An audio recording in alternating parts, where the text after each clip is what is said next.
Ukraine के Kurakhove में बारूदी विस्फोट की खबर है। यूक्रेन के कई सैनिकों की देखिए यहां भी मौत की खबर सामने आ रही है। रूस ने यहां पर दरअसल बारूदी सुरंग बिछा दी थी, जिसकी जद में आ गए यूक्रेनी सैनिक। यूक्रेन की ड्रोन यूनिट के सैनिक मारे गए। यूक्रेन को एक और बड़ा झटका।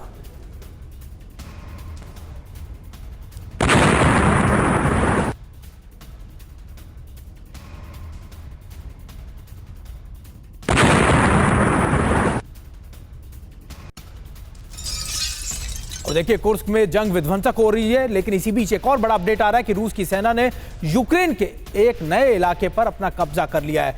डोनेट्स्क के कुराखोवे में नगर में परिषद पर कब्जा कर लिया गया है और कुराखोवे में रूस का झंडा भी फहरा दिया गया है। यूक्रेन का प्रमुख लॉजिस्टिक केंद्र है कुराखोवे।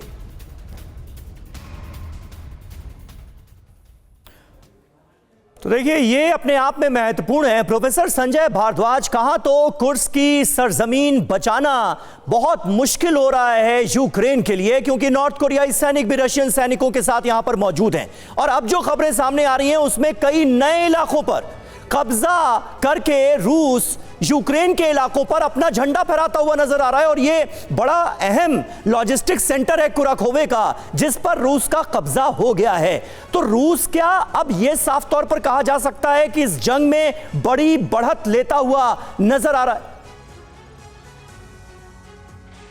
देखिए इसमें मुझे लगता है रूस 4 पॉलिसीज पे काम कर रहा है साफ जी। देखिए काउंटर ऑफेंस और काउंटर ऑफेंस के अलावा जो पहला है कि स्टेटस को, जो अभी तक क्षेत्र उन्होंने जीते हैं उनको मेंटेन करना और आगे बढ़ना। दूसरी पॉलिसी है बैलेंस ऑफ पावर, कि बैलेंस ऑफ पावर में जैसे नॉर्थ कोरिया के सैनिक्स को लेके आए हैं, बैलेंस कर रहे हैं मिलिट्रीली। और तीसरा जो सबसे बड़ा फैक्टर है वो कंटेनमेंट है, कि कंटेनमेंट चाहे वो हथियारों के रूप में हो, चाहे एंगेजमेंट हथियारों से कहो या सैनिकों से कहो, या क्षेत्रों को आप अपने कब्जे में लेके उसको स्ट्रेटेजिक डेप्थ बनाए रखने की बात है।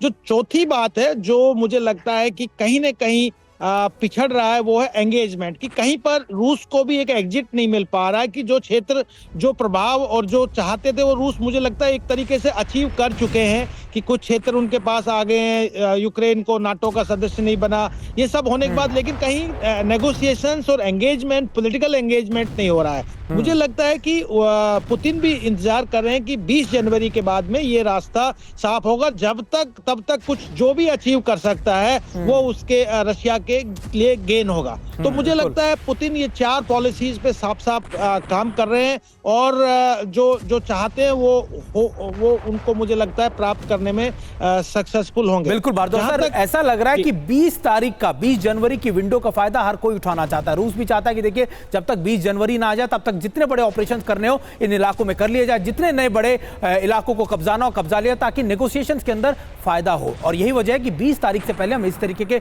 विध्वंसक अटैक देख रहे हैं।